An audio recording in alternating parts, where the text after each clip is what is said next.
நேரம் இருந்தால் பாருங்கள். இந்த பதிவு அப்புறமா பார்த்துக்கலாம் அப்படின்னு ஒரு மனநிலை உடையவங்களுக்கு இந்த பதிவு கிடையாது.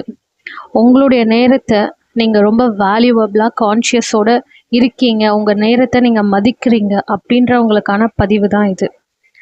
எல்லாமே நேரத்தோடு செய்யணும், பின்னாடி செஞ்சால் அதோட பலன் கிடையாது அப்படின்றது பலருக்குமே தெரிஞ்ச ஒரு விஷயம். ஆனால் அது யாரெல்லாம் ஃபாலோ பண்ணுறாங்க ஃபாலோ பண்ணல அப்படின்றது தான் இங்கே மேட்டர்.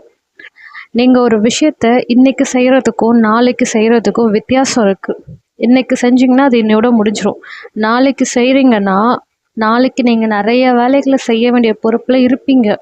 அப்படி இருக்கிற பட்சத்தில் நீங்கள் தான் இந்த வேலையையும் நாளைக்கு இழுத்து போட்டுக்கிறீங்க.